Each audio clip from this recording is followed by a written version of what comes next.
At a crowded train station in a modern western city, amidst the noise of footsteps and rolling luggage, sat a beggar. He was always there. Same corner, same torn jacket, same tired look in his eyes. People passed by every day. Some dropped coins. Most didn't even look. His hand remained stretched, but his heart had long given up hope. He believed life was unfair and that he had nothing to offer. But one day, something changed. A man in a crisp suit with calm eyes and a confident walk noticed him. He wasn't like the others. He didn't walk past. He stopped. The beggar reached out his hand and asked, "Spare some change, sir." The man looked at him with curiosity. He didn't pull out his wallet. Instead, he asked a question. "Why are you sitting here every day? Why not do something more?" The beggar frowned. "Don't mock me, sir. I'm a beggar. I have no education, no skills, and no money. This is all I have." The man sat beside him on the bench. His voice was calm. "You're wrong," he said. "You have something far more powerful than money or education."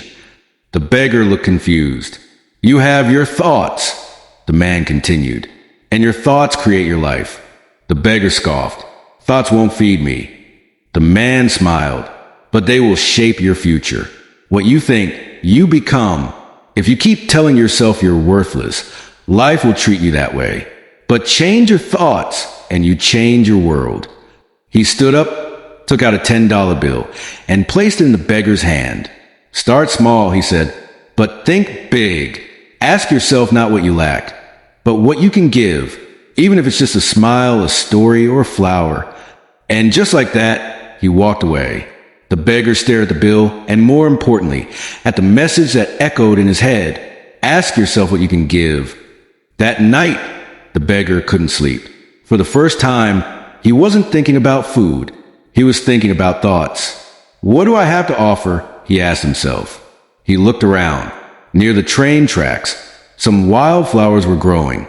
Simple, free, forgotten. An idea sparked. The next morning, he plucked a few flowers and placed them next to his tin cup. And every time someone gave him change, he handed them a flower in return. To his surprise, people stopped. They smiled. They thanked him. They gave more. That small act of giving made him feel human again. He wasn't just taking anymore. He was offering something back.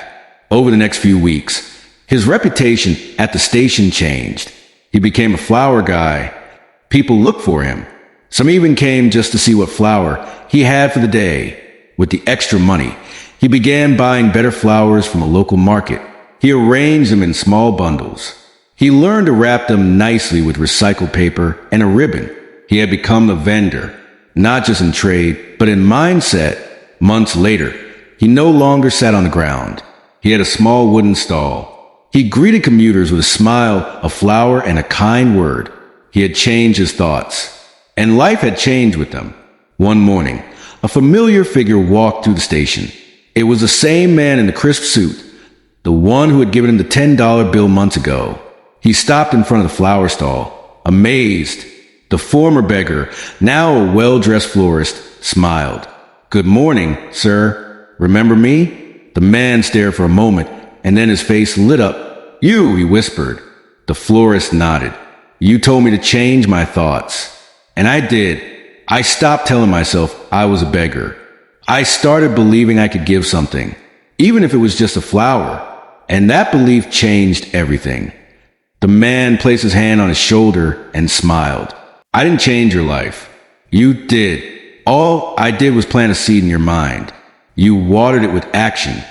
The florist nodded, tears in his eyes. "And now," he said, "I try to do the same. When people come to me feeling broken or lost, I give them more than flowers. I give them hope." We often think we need money, power, or connections to succeed. But the truth is, everything starts in the mind. If you believe you're stuck, you will stay stuck. But the moment you believe you have something to give, no matter how small, your life begins to move forward. The beggar didn't wait for someone to rescue him. He rescued his thoughts, and that rescued his life. Change your thoughts. Change your life. Start with belief. Add action. Keep moving forward. Because even a single flower offered with love can bloom into a whole new future.